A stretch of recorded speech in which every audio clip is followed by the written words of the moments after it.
também dizer a alegria que me sinto de estar aqui com vocês hoje, comemorando aí os 20 anos do Centro de Conjuntura da UFES. Nós fundamos aí há 20 anos, né, Paulo? Quando eu aqui estive como professor visitante durante 2 anos, quando o professor Guilherme Henrique Pereira me convidou para passar aqui este tempo. Na época eu era da Unicamp, e lá durante algum tempo eu dirigi o Centro de Conjuntura da Unicamp, e sempre achei que a questão da conjuntura é um belo laboratório para a formação dos alunos, né, de economia, principalmente para poder conseguir ter uma leitura mais completa da realidade econômica, entender melhor, né, dessa forma para compreender melhor o dinamismo, a dinâmica da economia. Então, é sempre... E por isso eu saí criando alguns centros de conjuntura por aí, né? Além da Unicamp, criei o Centro de Conjuntura na Universidade Católica de Minas Gerais, e também esse centro aqui nasceu um pouco deste período. Então, para mim é uma alegria muito grande, porque de todos esses centros, na verdade, que eu participei, o único que sobreviveu e até hoje está aí é exatamente o Centro de Conjuntura da UFES, né? E por isso até hoje eu participo, de certa maneira, escrevendo a parte da política econômica, né, que eu acho muito importante. Eu estava vendo o relato aqui que foi feito, já mais de 1000 alunos participaram deste centro, que mostra a importância do centro dessa natureza na formação dos alunos. E aqui eu também tenho que relembrar a turma daquela época, da nosso amigo Reinaldo Carcanhoso, saudoso Reinaldo Carcanhoso, né? Vários outros que participaram, Paulo Nakatani, né, da esposa, o Guilherme, a Leite. Então é muita alegria minha estar aqui participando desse evento. Só tenho, me sinto honrado, só tenho a agradecer. Mas hoje me incumbiram aqui de falar um pouco sobre a conjuntura. E a conjuntura, análise de conjuntura, nós temos de destacar quais são alguns aspectos mais relevantes que permitam se fazer uma análise mais completa da situação da economia. E pensando um pouco como eu poderia fazer essa análise, eu acho que eu cheguei à conclusão que 2 questões hoje mais relevantes merecem ser respondidas, porque a partir delas é que nós poderíamos ter uma visão mais completa da situação da economia brasileira e das perspectivas que estão colocadas para o país aí nos próximos anos. A primeira questão que eu colocaria inicialmente é a comemoração que vem sendo feita pelo governo de que a recessão finalmente acabou, né? Então, como a recessão acabou, aparentemente abrem-se, né, abrem-se novas esperanças para o país nos próximos anos. Eu, pelo menos, tenho, enquanto eu entendo dessa posição, uma vez a recessão tendo ficado para trás, isso significa que os caminhos para o crescimento econômico estão novamente postos.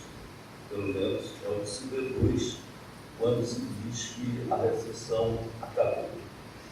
E acabou tanto que nosso ministro da Fazenda aí, que merece, tem se colocado como candidato a presidente da República, diante dessa boa notícia.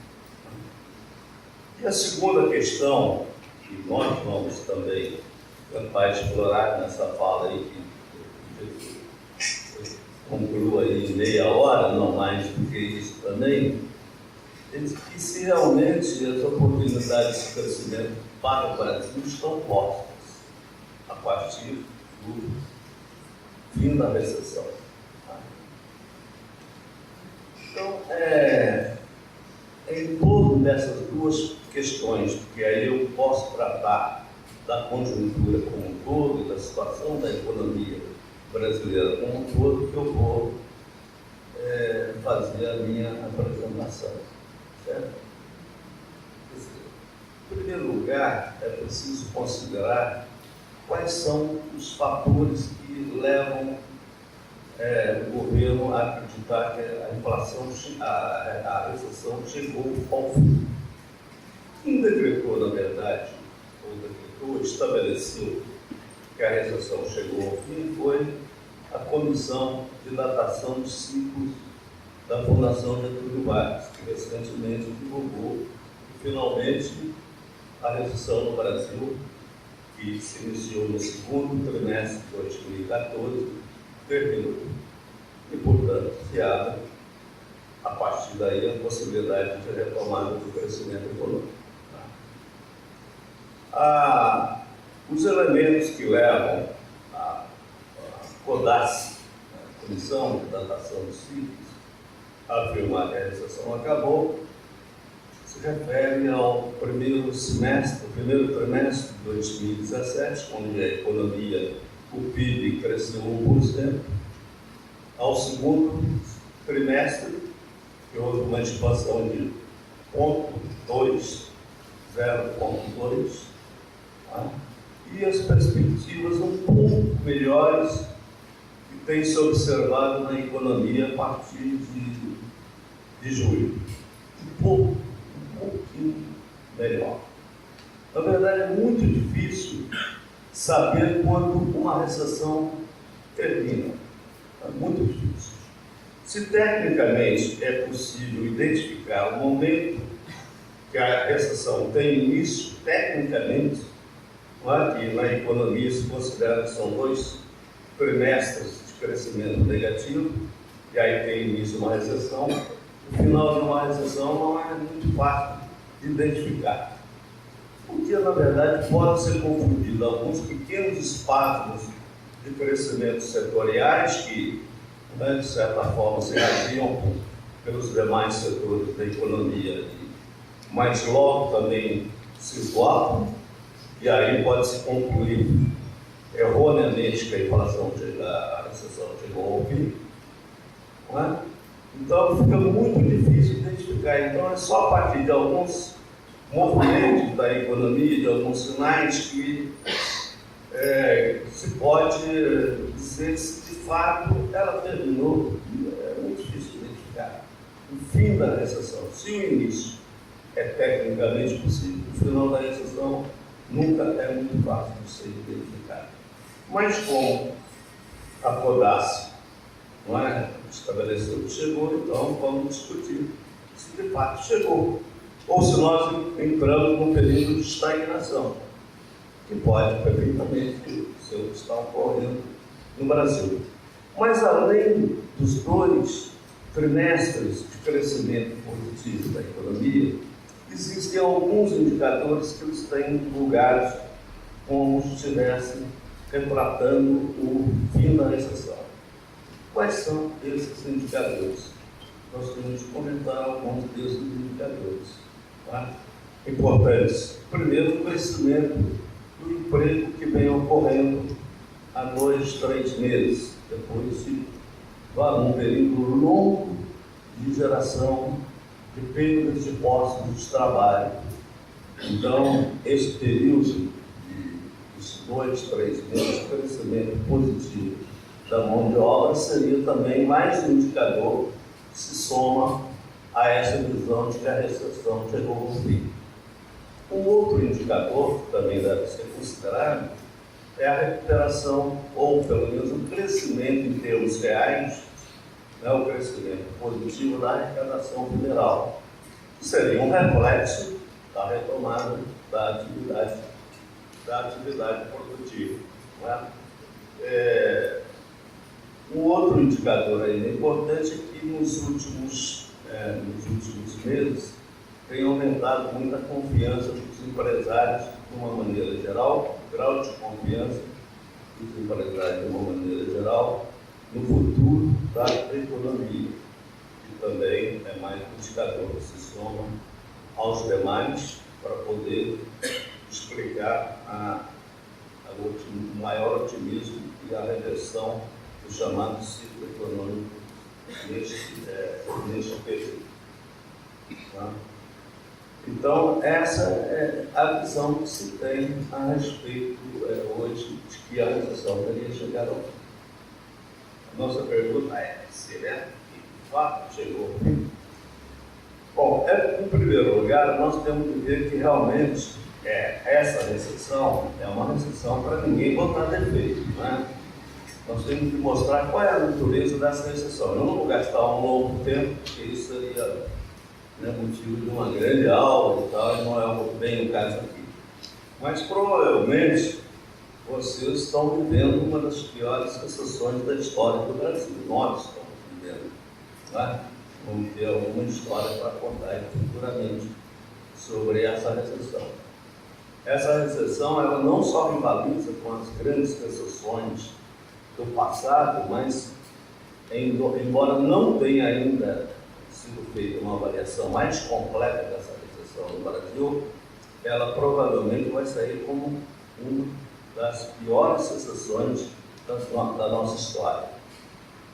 Porque ela, em certa medida, seja em intensidade, seja em duração, ela supera muitas outras recessões. Né?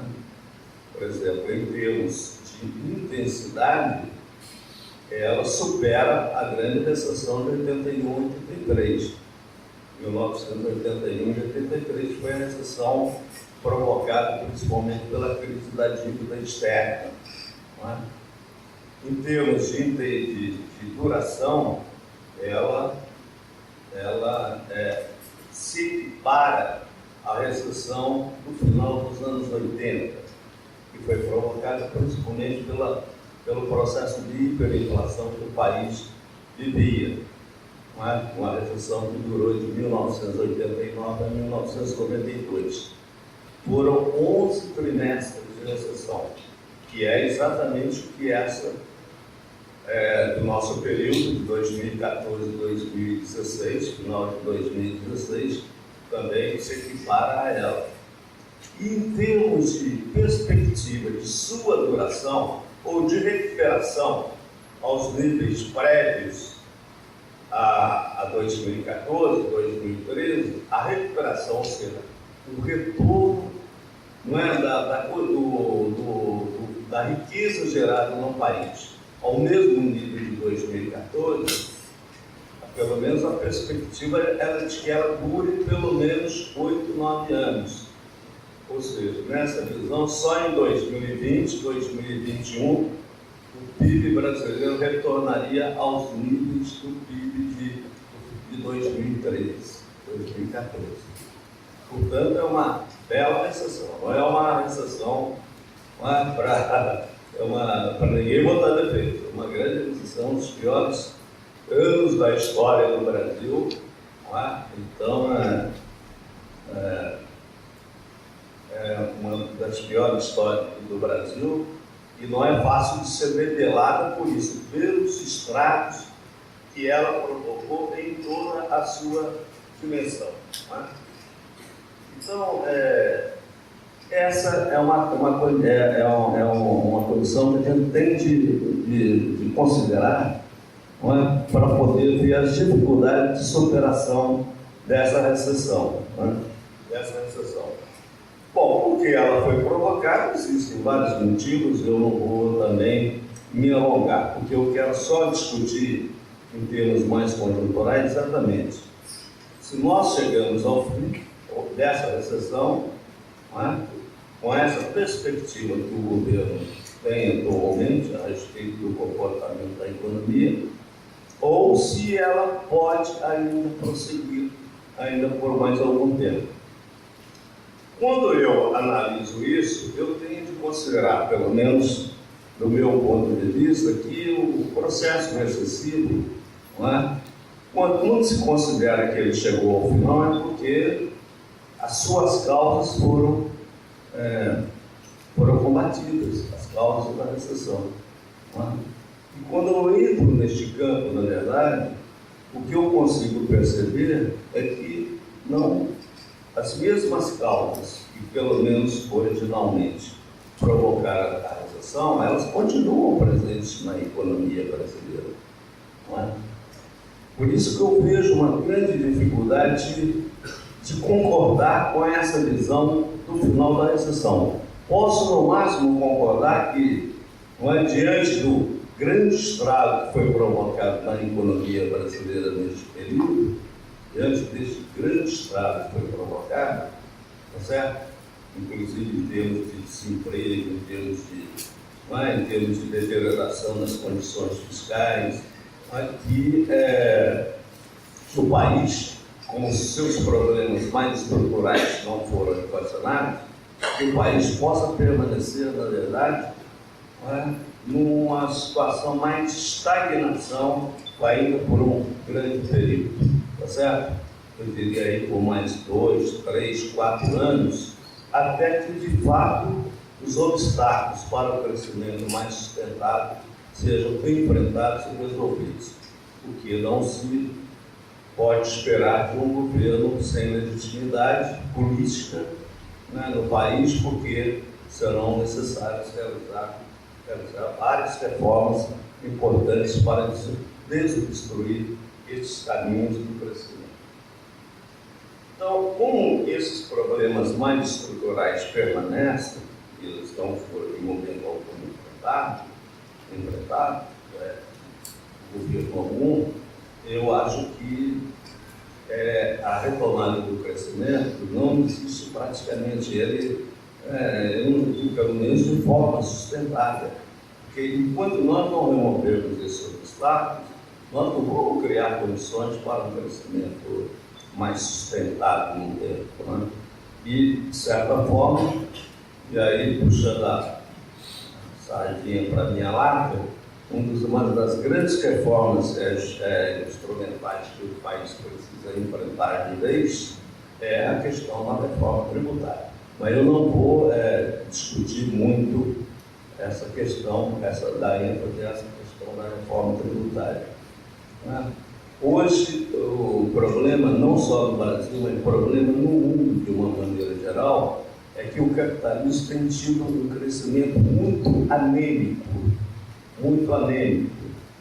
no mundo e no Brasil, por uma questão que vem sendo aí apontada por vários analistas, prêmio Nobel de Economia, inclusive, que é o aumento da desigualdade no mundo, por uma deficiência muito grande que é a questão, se refere à questão tributária, né, que voltou a ser um dos grandes causadores, principalmente a partir das reformas neoliberais dos anos 90, voltou a ser um grande causador, uma grande causa das desigualdades do mundo e do enfraquecimento da demanda efetiva. Então não há, a economia ela não se move de forma sólida se não houver uma firmeza da demanda efetiva, porque aí não há estímulo para o investimento, não há estímulo para o crescimento econômico. E a questão da reforma tributária, que neste país, pelo menos no Brasil, quase nunca é enfrentada, é um dos grandes problemas estruturais que têm sido enfrentados, não só para melhorar a força da demanda efetiva, mas também para permitir ao Estado fazer a recomposição das suas bases de financiamento. Então, essa questão ela é fundamental, quer dizer, eu não vejo como as questões mais estruturais do Brasil tenham sido enfrentadas neste pouco período para dizer que a recessão acabou e que nós retomaremos o crescimento de forma sustentável. Não foi realizada nenhuma reforma importante. O governo atual, na verdade, está preocupado mais com a realização de um ajuste fiscal que enfraquece, né, o tecido econômico, reduz a participação do Estado na economia, mina o poder de compra das famílias de uma maneira geral, enfraquecendo a demanda, e os investimentos se encontram até hoje, de certa forma, meio sem reagir, né, a essas mudanças, tanto que a taxa de investimento no Brasil hoje já está reduzida a 15,5%. A 15,5%. Então, não me convence essa visão de que nós vamos voltar a crescer como o governo tem se manifestado. Exatamente porque as questões mais estruturais não foram enfrentadas e elas têm se agravado com essa política mais digamos, de austeridade, mais ortodoxa do atual governo, sem que as questões mais fundamentais tenham sido enfrentadas. Agora, a minha segunda pergunta, vou ficar dentro dos 40 minutos que eu tenho, tá certo? Quais são as perspectivas que existem para a retomada do crescimento? Quando eu analiso os indicadores da economia brasileira, eu vejo que existem até algumas frentes que são favoráveis, alguns indicadores que são muito favoráveis. Eu vou começar a indicar alguns. Primeiro, a inflação hoje, nos últimos 12 meses, a medida pelo IPCA está reduzida a 2,54 ano. É um dos menores índices, inclusive, da época do real, certo? O menor índice, 2,54%, e deve cair ainda mais. Tá? Então, isso é favorável? Sim, é favorável para poder preservar o salário real, para poder balizar melhor as taxas de juros, aumentar a confiança no futuro, etc. Mas a questão é a seguinte: nós temos de ver por que a inflação recuou tanto. Existem várias causas, mas a principal causa dessa queda da inflação, sem dúvida alguma, é a falta de oxigênio para a economia, tá? O enfraquecimento da demanda efetiva, enfraquecimento do consumo, enfraquecimento do investimento. O mercado comemora, e muito, a queda tão abrupta, tão rápida, tão violenta da inflação. Inflação baixa, sim, a estabilidade monetária é um bem público, não há a menor dúvida sobre isso. Mas ela foi alcançada pela falta de vida econômica. Como dizia o Hobsbawm lá, em Portugal não existia inflação, mas também não tinha vida econômica. Na década de 30 existia deflação de preços, mas não adiantava, não existia emprego, não existiam salários. Tá certo? A deflação aumentava o poder de compra dos que tinham renda, mas eram poucos. É preciso haver vida econômica para que a inflação baixa tenha importância. Quando ocorre uma queda da inflação tão abrupta assim, como tem ocorrido no Brasil, é porque não há vida econômica. Isso não há vida econômica, não há emprego. Então, esse é um dos fatores que, digamos, não é um fator positivo para uma possível retomada, mas é preciso injetar vida econômica, vida à economia, injetar vida à economia, se vê na economia para se avaliar se realmente a inflação permanecerá nesses níveis. Como dizia Keynes, se a inflação é um mal, a deflação é um mal muito maior. Aí nós tivemos até uma deflação no meio do ano pelo IPCA. A inflação é um mal muito maior para a economia. Se a inflação não pode ajudar, a deflação destrói a economia, porque destrói os ativos, destrói a lucratividade da empresa e impossibilita a realização dos investimentos de linha mais direta. Então, ao contrário do que diz o mercado e o governo, o problema da inflação nesses níveis é um sintoma também não muito bom. Não estou defendendo a inflação alta, mas quando a inflação é provocada por falta de vida econômica, por falta de emprego, de atividade econômica, é um sintoma muito ruim. Segundo indicador importante, o déficit externo. Nós estamos também com déficit externo, saldo em balança de transações correntes, dos mais baixos de muitos anos. O saldo, o déficit na balança de transações correntes está reduzido até o mês de setembro deste ano a 0,63% do PIB. Isso representa, nos últimos 12 meses, 12 bilhões de dólares. É um déficit irrisório, né? Então, nós também não enxergamos estrangulamento externo nenhum. Ao contrário da década de 80, que eu cheguei a mencionar aqui, nós tínhamos um grande estrangulamento externo, uma crise da dívida externa, a necessidade de voltar ao financiamento da economia, não é, para as fontes internas, que terminou provocando hiperinflação. Neste momento, em termos do desequilíbrio externo, ele praticamente desapareceu, digamos. Até 2% de déficit externo é considerado uma situação como o Brasil, um nível perfeitamente aceitável. Nós estamos com um déficit de 0,63. Então, também pelo lado do fronte externo, digamos que não há obstrução para o crescimento econômico.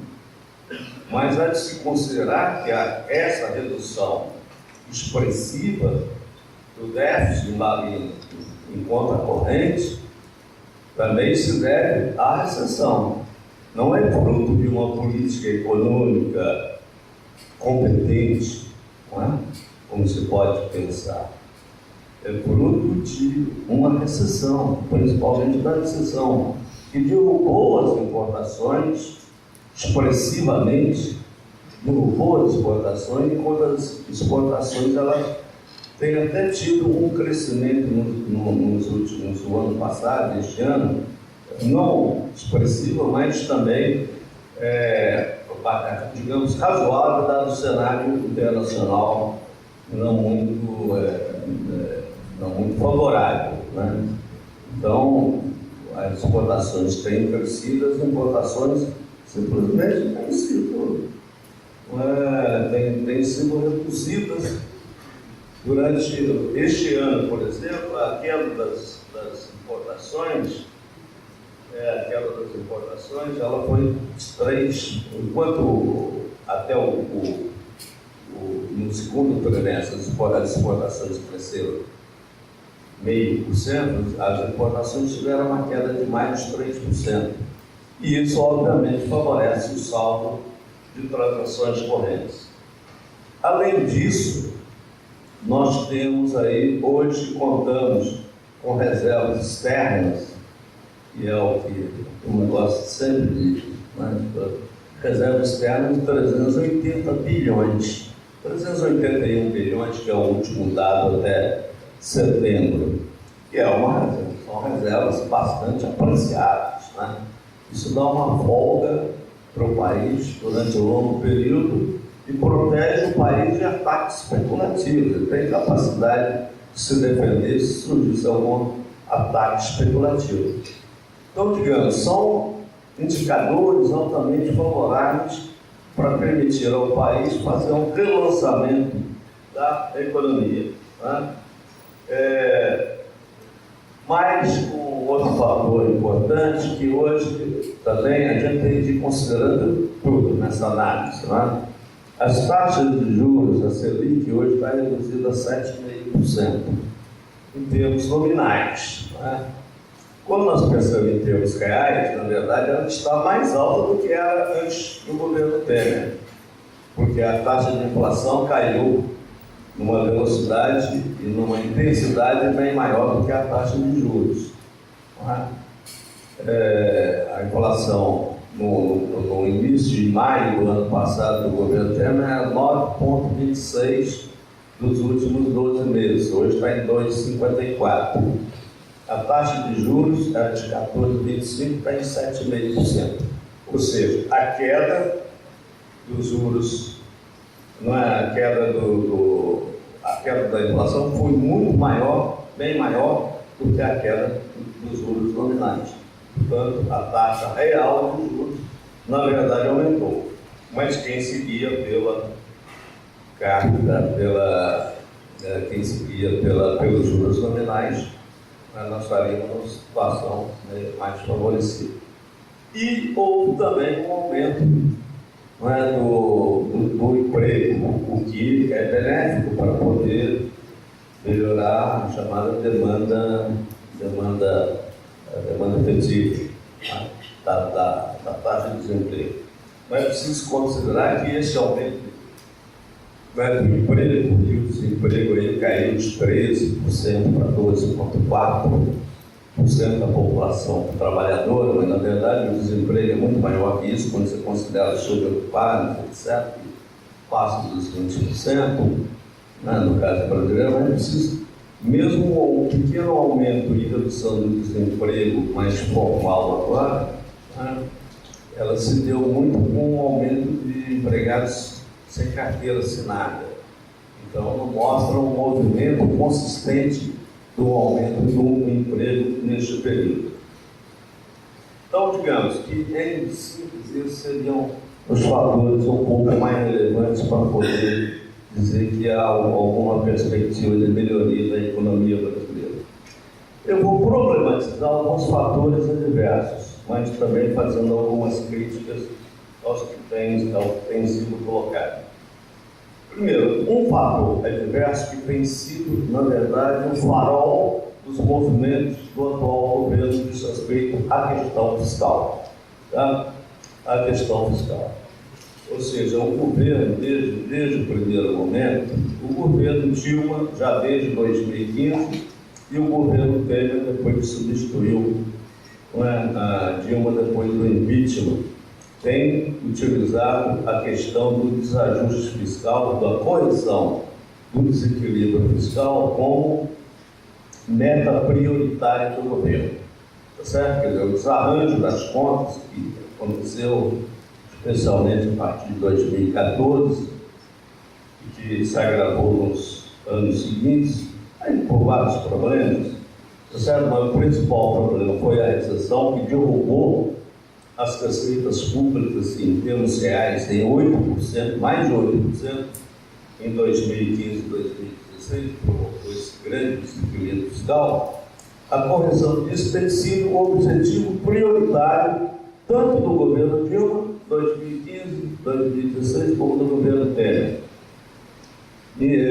Com a convicção deles de que, uma vez resolvido o problema fiscal, estariam resolvidos todos os problemas para a economia brasileira voltar a crescer. Não é? Como num passe de mágica, resolvendo o problema fiscal, os investimentos retornariam. Isso, na verdade, é uma chamada conto da carotinha, da história da carotinha. Né? Não existe absolutamente nada disso, porque investimento produtivo não se guia só pelas condições fiscais do Estado. Existem vários fatores locacionais que determinam os investimentos. A questão do Estado é uma das questões, tá certo? Mas não é o determinante dos investimentos privados. Na verdade, a ortodoxia dele, essa imagem de que o Estado tem de estar saneado financeiramente com suas contas em equilíbrio, exatamente para impedir que o Estado se lance a um processo de gastança e, com isso, o capital e a riqueza financeira perdem espaço dentro do orçamento. Então, este, na verdade, é o objetivo que está por trás disso. Então, como a partir de 2014, o Brasil começou a gerar déficits primários, um déficit primário pequeno em 2014, mas um déficit mais alto em 2015, 2016, de mais de 2% do PIB. Isso significa que o Brasil deixou de contar com recursos para pagar os ganhos da riqueza financeira no orçamento e teve que começar a tomar também mais dívida para poder cobrir os seus déficits primários. Com isso, chamada riqueza financeira perdeu espaço dentro do orçamento. E isso é inadmissível no momento atual do capitalismo para a riqueza financeira. Por isso, todo o empenho que existe desde 2015 para poder recuperar as contas governamentais e voltar, pelo menos, ao equilíbrio orçamentário e à geração de superávites primários dentro do orçamento necessário, segundo se argumenta, para poder evitar o crescimento descontrolado da dívida. Não é? Então, nos últimos 12 meses, esse é um fator adverso, o déficit primário do governo está em dos 2,35% do PIB. 2,35% do PIB.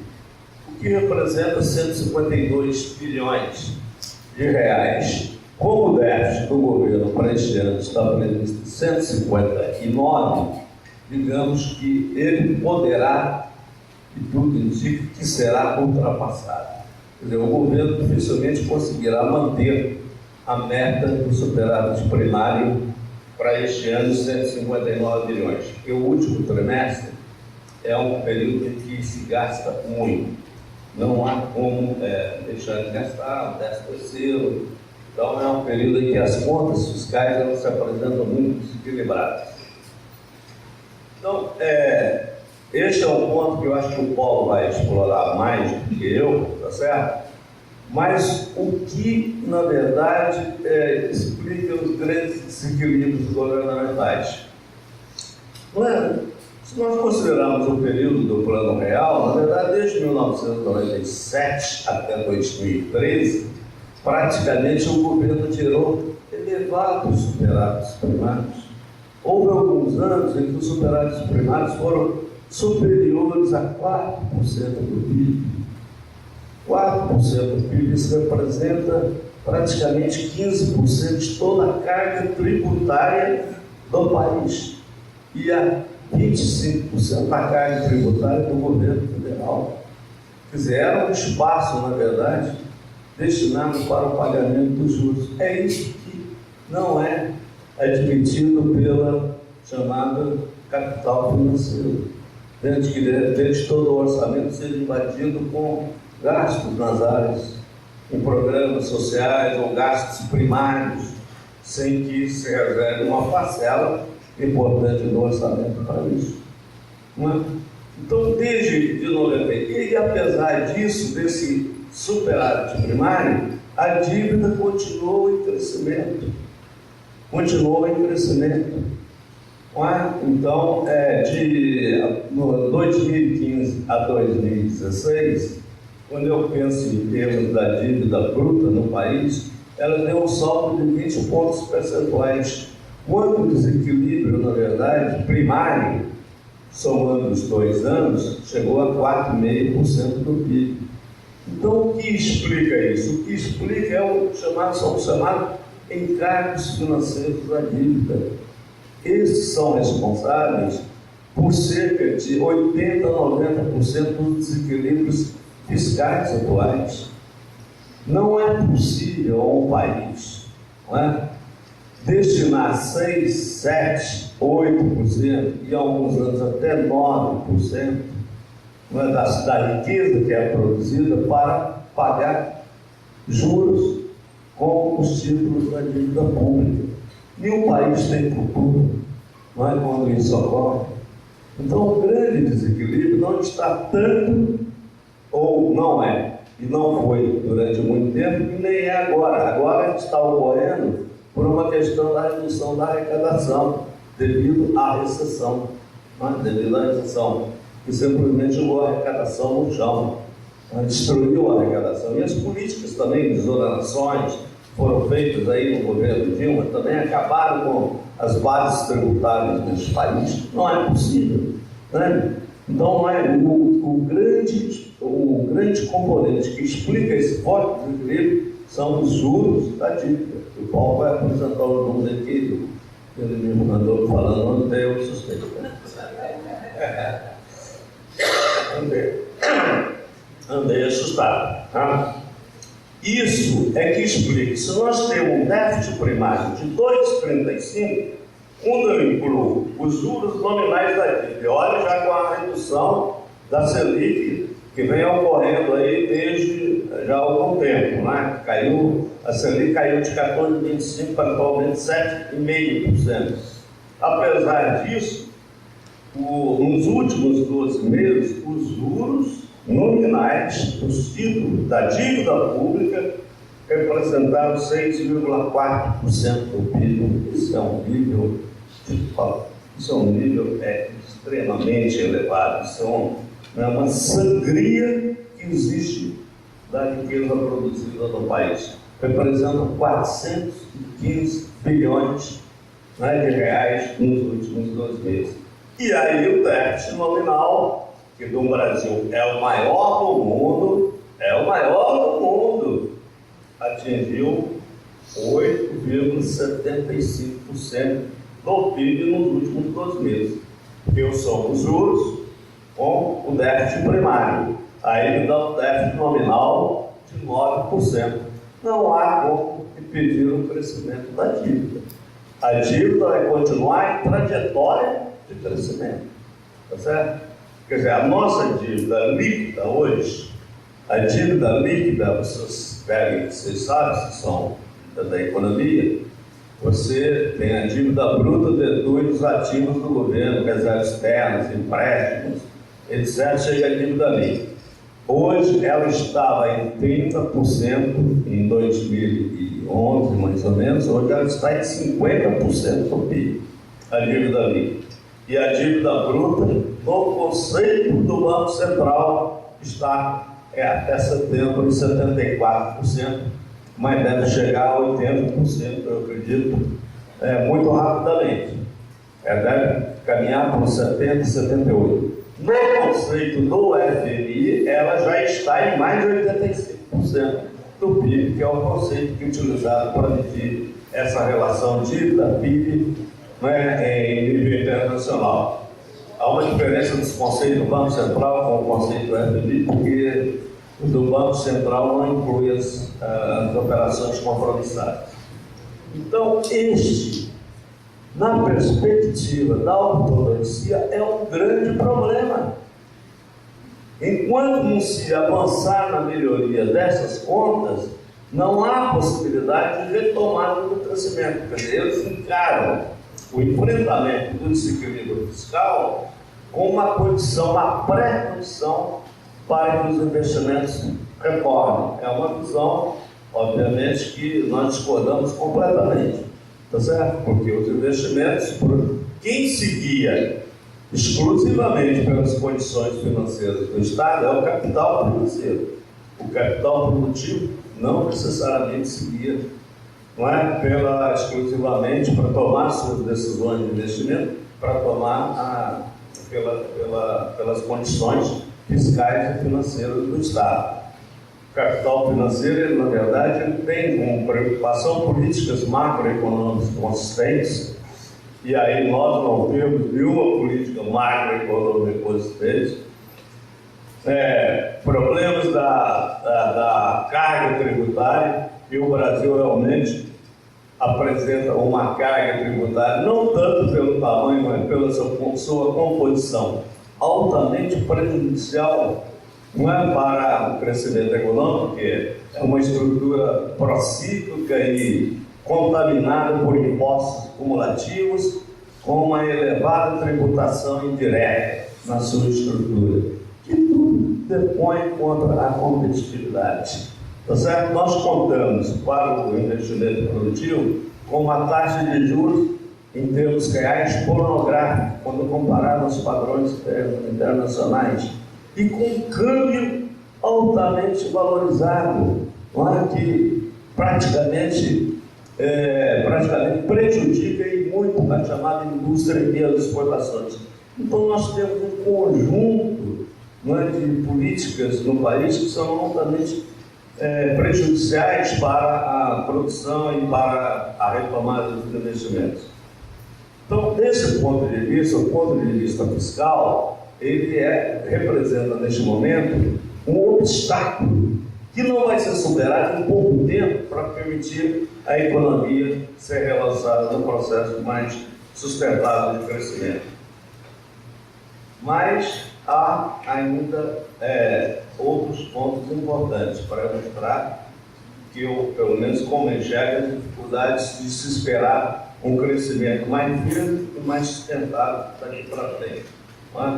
Primeiro, todas as forças de dinamismo da economia estão, de certa forma, desfalecidas, estão enfraquecidas. Vamos pegar aí o consumo do governo. Com esse processo, que é uma das fontes de dinamismo na economia, nós temos a renda determinada do ponto de vista da ótica da demanda pelo consumo das famílias, consumo do governo, exportações, investimentos e exportações. Não é menos exportações, mas é essa a equação. Só considerando o consumo das famílias, nós estamos com uma taxa de desemprego de 12,4% hoje, oficial. Do ponto de vista, se nós incluímos os subocupados, isso ultrapassa os 20%. Os salários entraram em queda, agora disseram os indicadores, nós temos uma breve recuperação, depois de uma queda brutal, que a ortodoxia comemorou que estava sendo feito o ajuste, porque aí os salários caíram, a relação câmbio-salário ia melhorar, exportações e assim por diante. Bom, mas não há perspectiva de, pelo menos, crescimento mais intenso do governo. Provavelmente, sazonalmente, agora no final do ano, por causa de Natal e tudo, mas depois de janeiro, fevereiro, retorna a trajetória anterior. Ninguém aposta numa recuperação consistente do emprego no curto prazo. Portanto, o crédito ainda não reagiu, tá certo? Ainda não reagiu, o crédito para vários setores, principalmente indústria de construção, continuam. Na verdade, eles foram até mais dificultados com as mudanças de regras. Então, do lado do consumo da família, que cresceu agora 1,4%. Mas por que cresceu 1,4%? Ora, o governo despejou aí, com liberação de FGTS, 43 bilhões. E nesse segundo semestre, mais 16 bilhões de ISPADEC. Isso deu um oxigênio para o consumo de famílias, tá certo? Então é algo limitado, uma medida aos forró. Uma vez terminados os efeitos dela, não volta a se repetir. Nós temos que aguardar para poder ver o que vai acontecer. É provável que o consumo da família até cresça um pouco, ainda talvez nesse último trimestre, Natal, a liberação do PIS/PASEP também, os efeitos do FGTS, eles estejam se propagando, mas não se pode esperar muito do consumo das famílias, que foi um grande chefe do crescimento econômico durante o período Lula, principalmente no partido de segundo mandato, tá certo? Durante o período Dilma, sustentou o crescimento. Mas não se pode esperar. A outra variável é o consumo do governo. O que podemos esperar do consumo do governo? O governo está num processo de ajuste suicida, um processo de ajuste suicida, contraindo os gastos. No último trimestre, o gasto do governo contraiu quase 1%, houve uma redução de 0,9%. Então, o processo de ajuste, apesar das proteções que existem, os gastos, ele não vai colocar o governo como um fator acelerador do crescimento. Certo? Pelo contrário, continua o governo como um fator que inibe o crescimento por meio dos seus gastos, que seriam os componentes da demanda agregada. Os investimentos estão no chão. Como eu disse, os investimentos precisam de uma política consistente.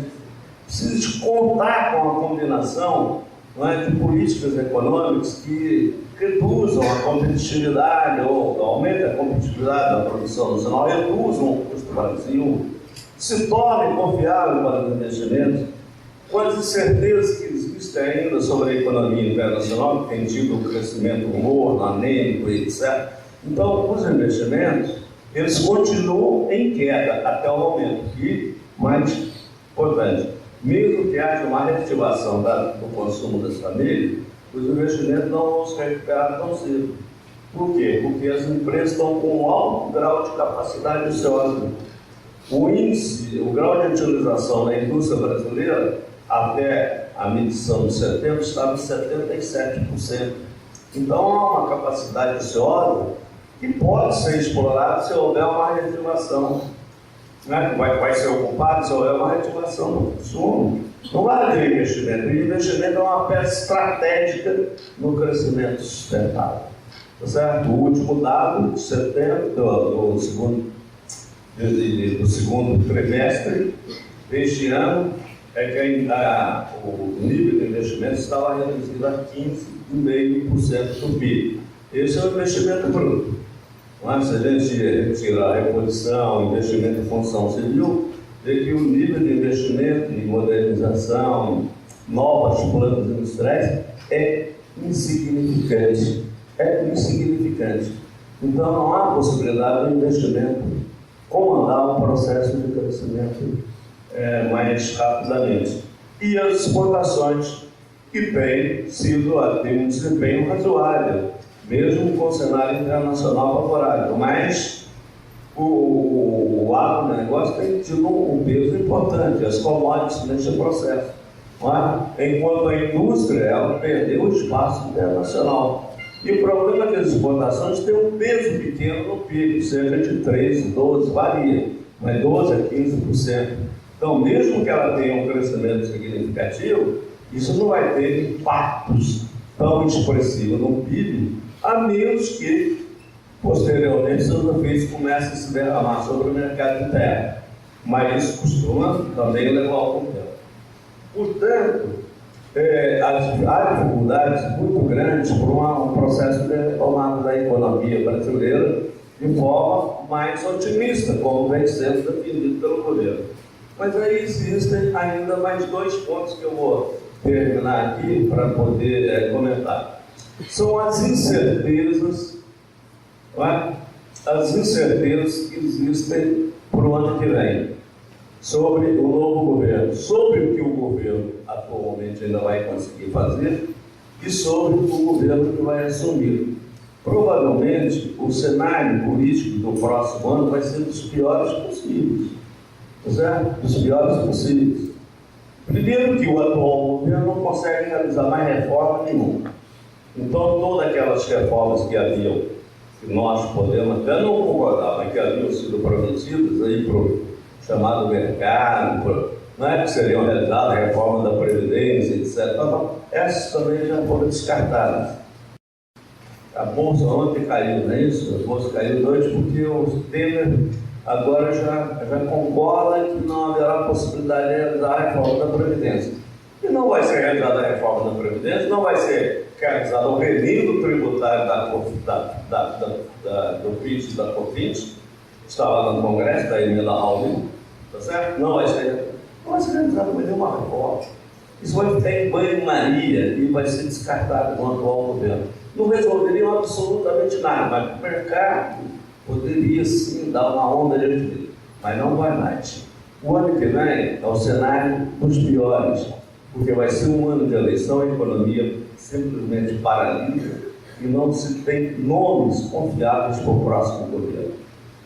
O risco que ocorre, o risco colocado no próximo ano nesse aspecto, quando não se tem um nome político confiável, confiável para a sociedade, de um governo que vai presidir o país a partir de 2019, é uma coisa assim, é algo que não se sabe as consequências que isso terá, mas vai ser de paralisia total. Imagine se, não vou nem levantar a hipótese, não vou levantar a hipótese, os efeitos dos candidatos que forem para o segundo turno, se for os que eu estou pensando. Aí, então,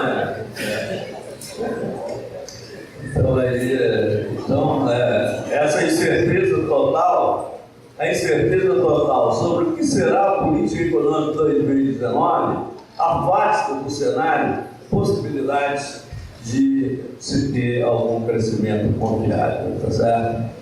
Então, eu acho que, diante de todo esse problema, dessas certezas colocadas pela ausência das reformas, mesmo que sejam as reformas ortodoxas, etc., que poderiam agradar o mercado, mas que não teria muita importância do ponto de vista da solução dos problemas brasileiros. Na verdade, elas teriam uma solução para o chamado mercado e para a riqueza financeira, mas não para os problemas estruturais do país. Poderiam até agravá-los, e pelas incertezas colocadas internamente, por se tratar de um ano de eleições, e ainda pela claudicante recuperação da economia internacional, eu tenho, na minha visão, e eu não costumo errar muito, modéstia à parte, que o Brasil vai continuar estagnado aí por ainda uns 2, 3 anos.